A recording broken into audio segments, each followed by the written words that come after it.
Got it. Okay. So James just asked if it was a 4-hour podcast. I was How do I hoping. sound? Oh, you sound great. 4 hours of just straight content. What's up, James Pontillo? Good to see you, buddy. What's up? Hey. So I tape. You're probably the roast master in New York City. Yeah. You are.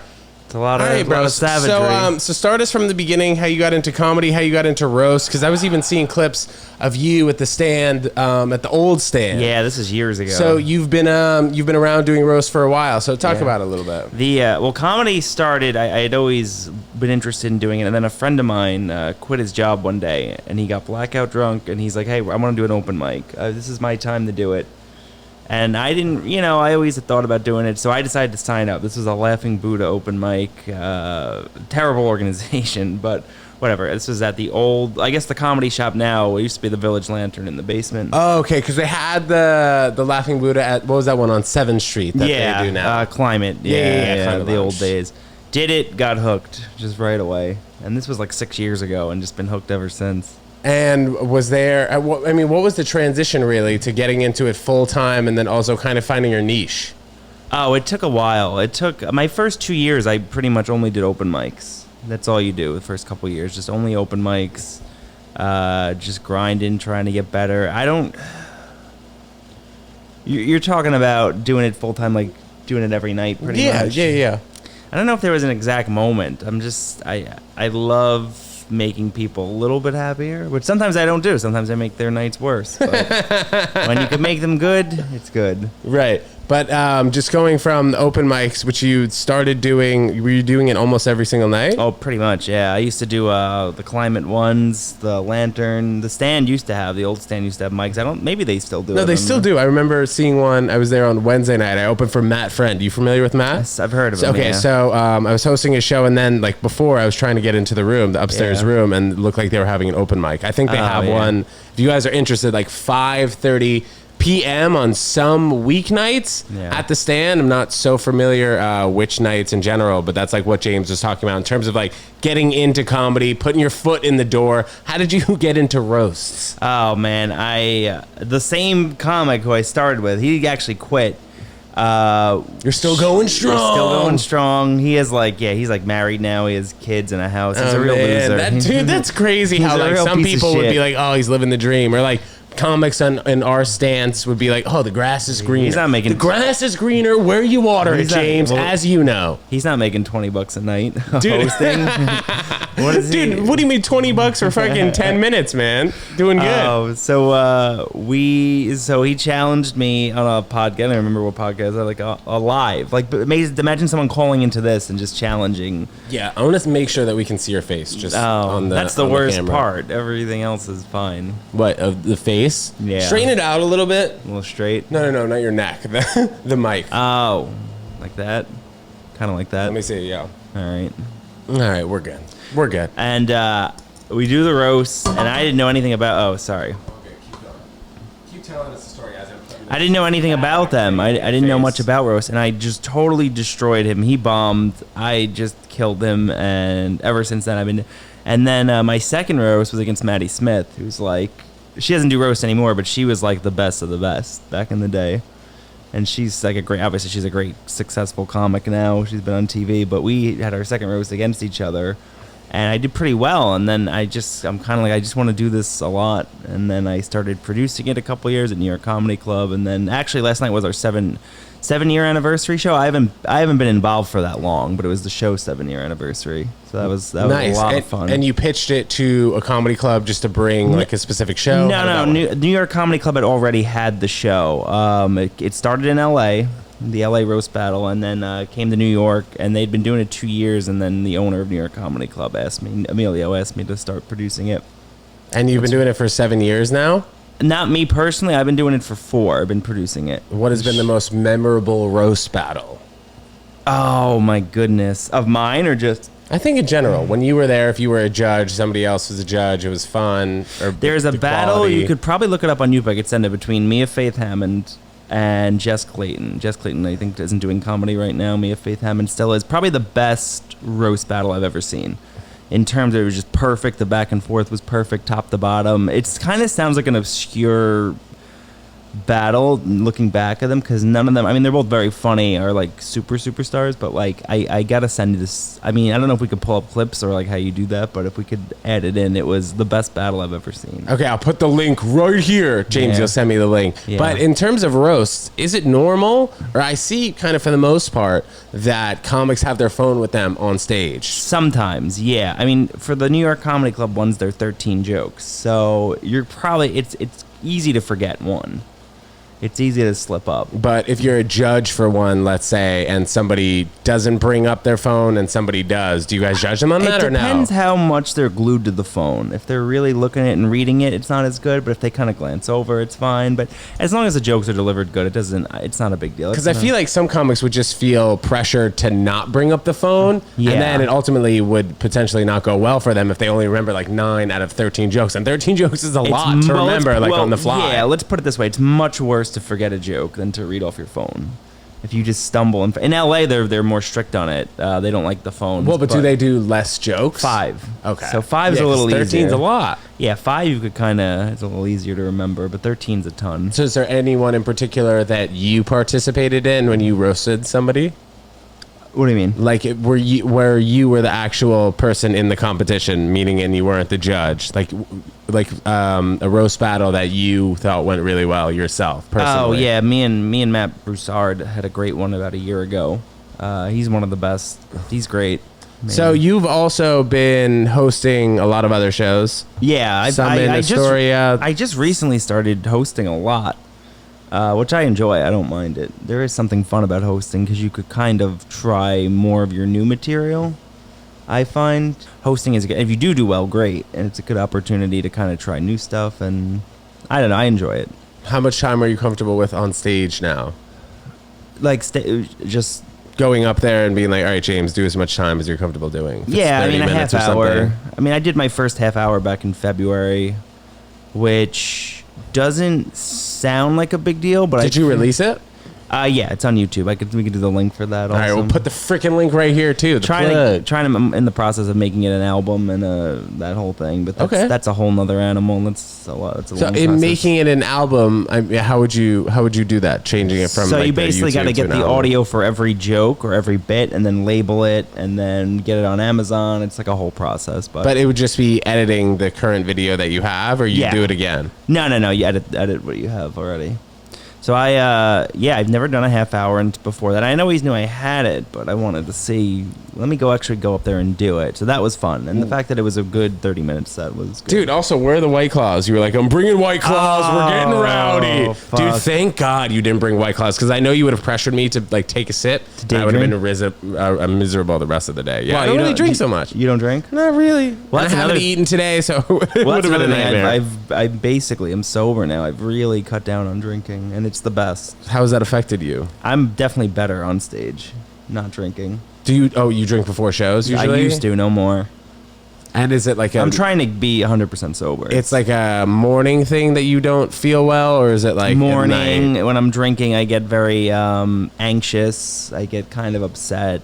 It's so many. I mean, you said you're not a big drinker, right? Is that for the same reason you find that? Yeah, I really don't feel great the next day, and it also sometimes takes me like 36 to 48 hours to recover. Yeah, to recover. Yeah, were you ever a big drinker, or you just kinda... Yeah. Like in college, it was crazy. There was this thing. Okay, so there was this thing called Nickel Night in college, and it was basically the best chance for a guy or girl who was under 21 years old to enter the bar and like get in without an ID. So they'd have nickel night from 6 p.m. to 7:30 p.m. and what would they do? They'd sell drinks for $1.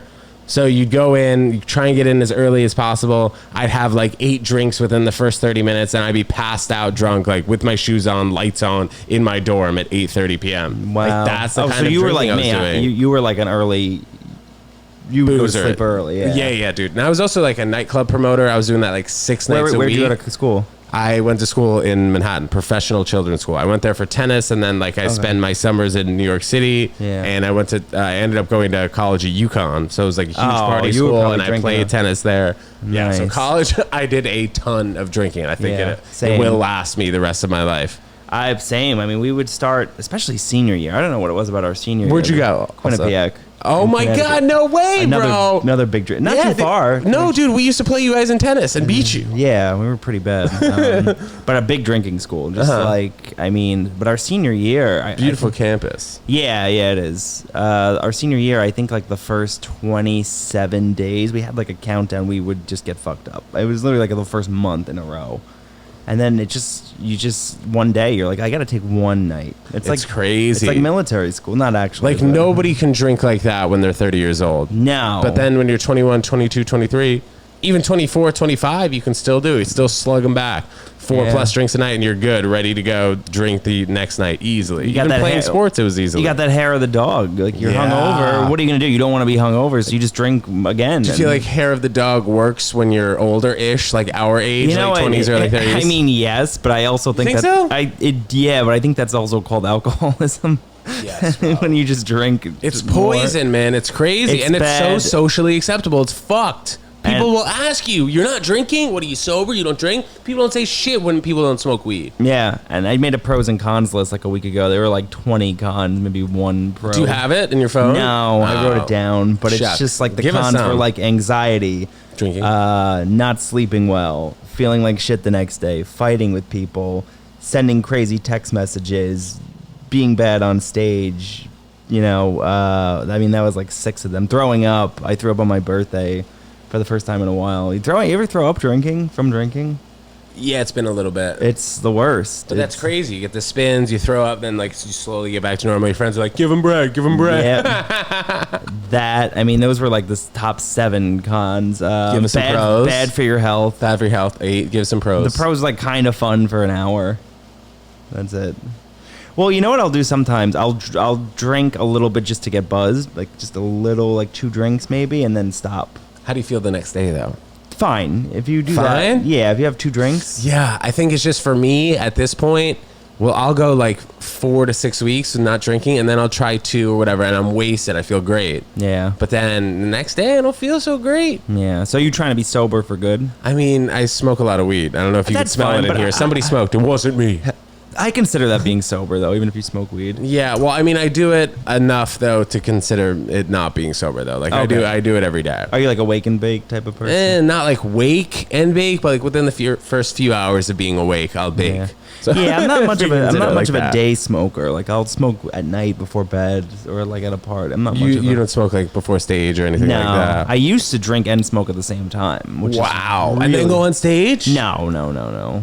Maybe once. But, okay, but yeah, dude, I was drinking and smoking. I remember the first times I was doing like open mics and stuff, and then when people would give me like 5 minutes on their show, I would be wasted. You can do well high? I was so nervous. High on stage? Yeah. Probably not, no. It's tough, yeah. I cut it out like 3 hours before a podcast and then also 3 hours before a show. And then I sometimes don't even eat like a couple hours before the show. Well, I have like a very compulsive behavior. So if I'm drinking, smoking, I just want to keep doing more. Like I'm not the type to stop. That's kind of happens with me with smoking sometimes. There's never enough high. I'm never like I'm high enough or I've drank enough. Unless you smoke like, which I did for the first time the other night. I smoked a dab at the stand and I was like, I felt it in my like upper cheeks, my brow. God. I was so high. Have you smoked a dab? Yeah, they get you freaking high. And especially like I'm a weed smoker also. I smoke multiple joints every day and that dab, so I felt it like right here. I gave up edibles.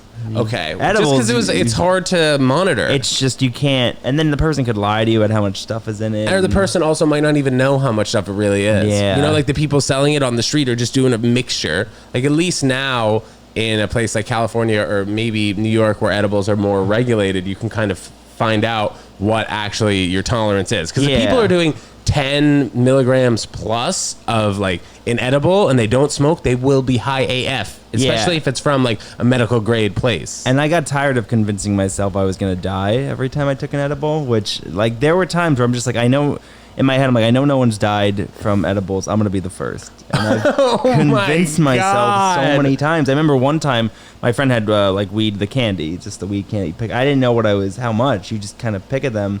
It was horrifying that night. Like that, it was like a real... How much did they say was in it? I don't even remember. I think it was just the amount I had. Because I think doses are off too. Like when your friends tell you, oh, it's 50 milligrams. First of all, if you have a legitimate medical grade 50-gram gummy, you will be high AF. Yeah. For sure. But people will think like, oh, 50 milligrams is not that much because they hear it from the street, whatever. And then they'll get a medical grade one and then they'll be like, oh my God, I want to die. Or like vice versa. You get one in New York and somebody's like, oh, it's just 10 milligrams or whatever. And then it ends up being 100 or something. I mean, I definitely have more fun smoking weed than drinking. I'd rather be very high than very drunk. Yes, me too. And it's just I used to maybe sometimes get weed hangovers. Yeah, like maybe when I would eat. That's if you do a lot. Yeah, if I would eat a ton, smoke, and like I'm a vegan now, so like I don't. Are you? Yeah, really? I think that helps with just my day to day feeling high? great. Do you think you get more high? Maybe. So So you have to cook everything yourself, pretty much. Right? No, I order out a good amount. You have vegan spots? Yeah, there's a ton in this particular area, and in Manhattan in general, Brooklyn also. Astoria, I'm sure they're popping up. How long have you been vegan? Almost 3 years now. Wow. Like 2 years and 3/4. But can you drink alcohol like as you're vegan? If you're vegan? Any kind or? I mean, I have not seen any alcohol with like milk, eggs, or freaking meat in it. So I mean, so we're good. But there's always like that chance that there's milk in something or milk like powdered milk. Like, dude, Pop Rocks has milk in it. That's crazy. When I read that, I was like, what? How can Pop Rocks have milk in it? Yeah, the McDonald's French fries have beef in it. Yeah, well, I mean, I think that kind of makes sense because it's like maybe contaminated. Yeah. But the Impossible Burger at Burger has King. meat in it? No, I mean, it has the Impossible Burger, but I think that's, if you ask for cheese, they're just giving you regular American cheese, I'm pretty sure. Yeah. In most really kind of kills the purpose. Kings. Yeah. Like, who wants to have a sausage, egg, and cheese from Dunkin' Donut with Beyond Beef? No. And then like cheese on top of it. Like it's not going to make you feel good. It makes no sense for those places to be like try healthy. You're just going to go to a healthy place. Potentially. Well, I like the effort though. Like I have had Impossible Burgers before and they're great. From Burger King, they're great. I mean, they have more fluff in it just because they use the lettuce, the tomato, the onions, and it kind of tastes like similar, you know, because the bun tastes a certain way. But I feel like the more restaurants that open and the more vegan options they have available, it's going to start to just taste better and taste more like actual meat for people who are trying to transition or don't know that they want to try and transition. People are definitely more health conscious now, for sure. Definitely, more so. The gym occupancy is up, definitely more so, as I've seen it, you know, throughout the this is the only day. country, and maybe Mexico might be the other one, where it's just the rate of obesity is just disgusting compared to other countries. Well, Mexico, they love Coke down there. That's the problem. You ever like seen one of those shorts on YouTube or something? No. They love it. Like, and even in the drugstore, they'll have like people casting spells with Coca-Cola, like dumping it on a wound or something like that. Just using Coca-Cola to an insane amount. Yeah, wow, that's nuts.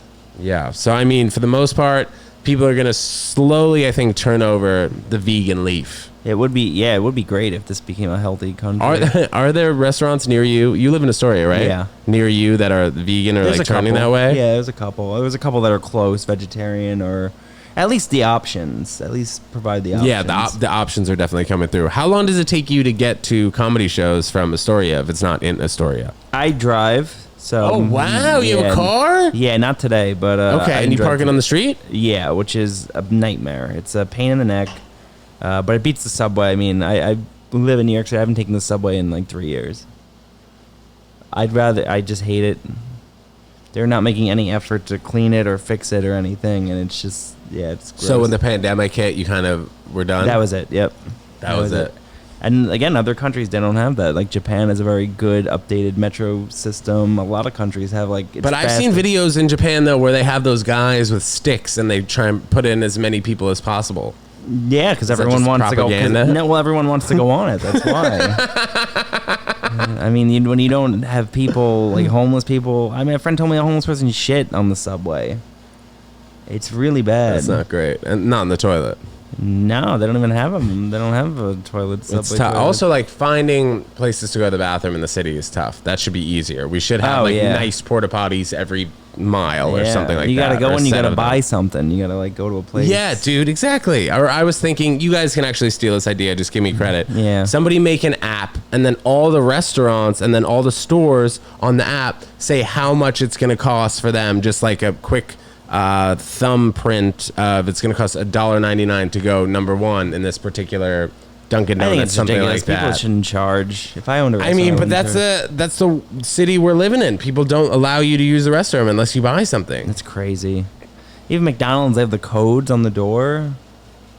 That's nuts. Well, I think then we got to do a better job of keeping people out of them for just, hanging out there Yeah, for don't hang out at McDonald's. hours at a time. So how did the pandemic transform your thinking in terms of, I guess now you had to do Zoom shows? Like how did your that was career the look? worst. I just remember the worst was the first winter of the pandemic. So the December 2020, January 2021, when we were doing shows in like tundras and just on ice, just on top of ice. Well, you were doing park shows also? Yeah, park shows, just street shows, just like shows just on top of like mountains of snow and just a speaker and just everyone bundled up. And I'm like, it's not, to me, I'm like, this isn't worth it. Like, this isn't what comedy is.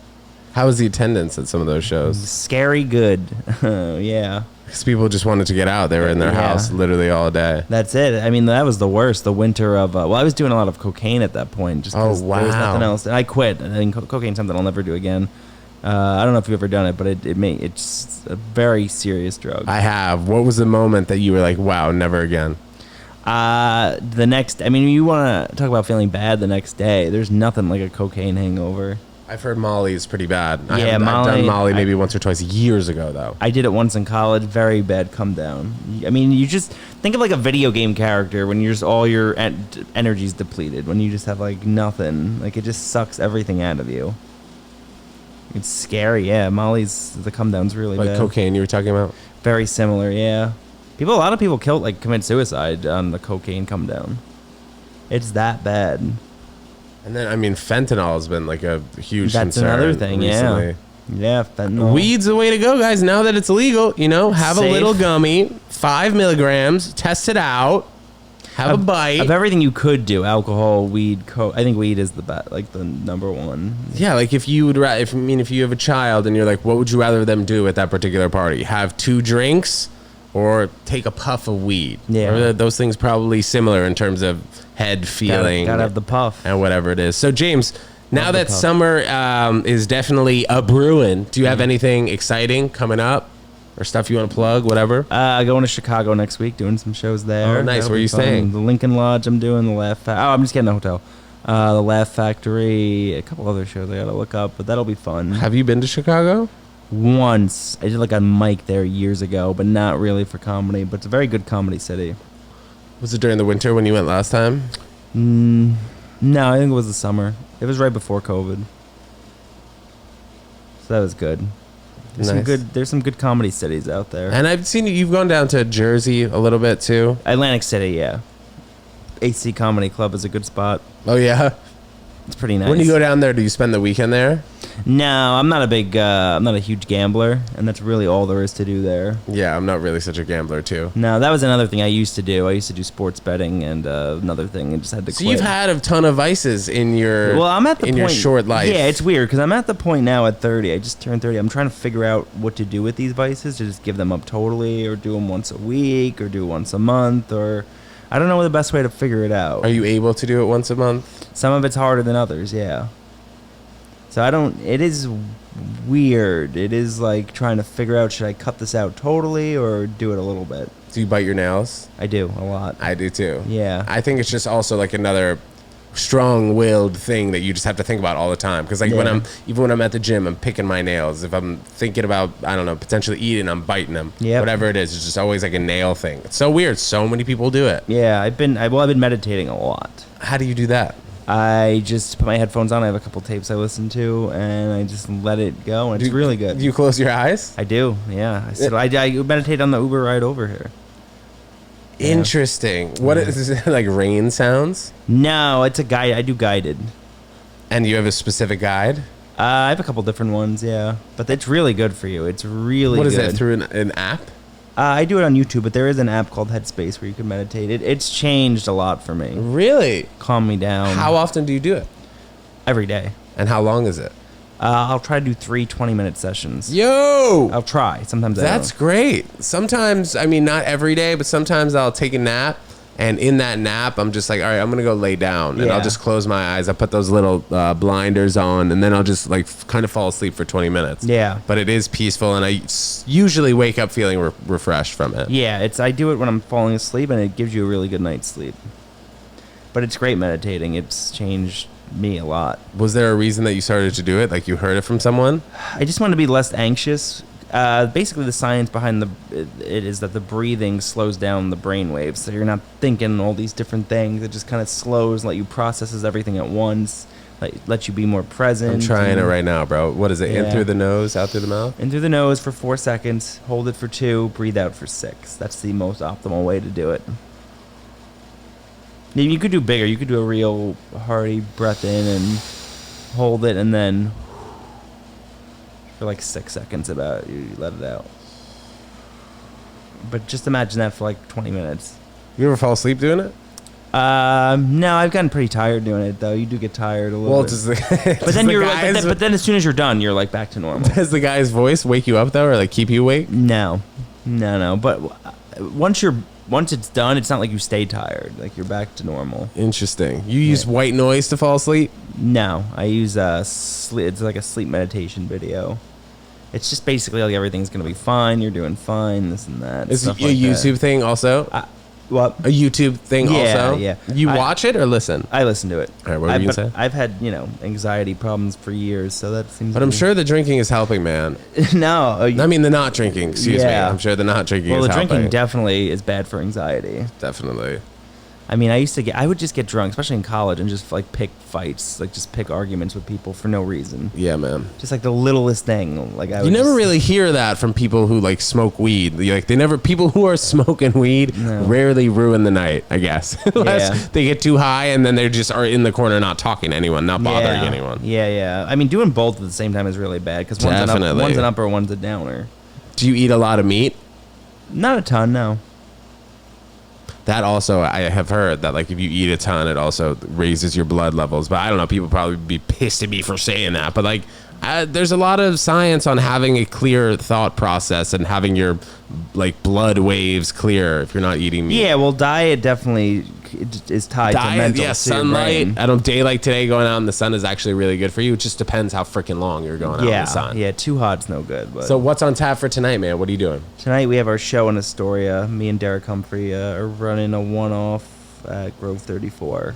Why is it a one-off? I thought you do shows there a few times. Well, it's our first one, so we're going to see. Not really a one-off. We're going to see how it goes. I swear I've seen you do other shows there. It's a different type of show? It's a different show, yeah. But we're going to see how it goes. And that's pretty close to your apartment? Well, I live upstairs.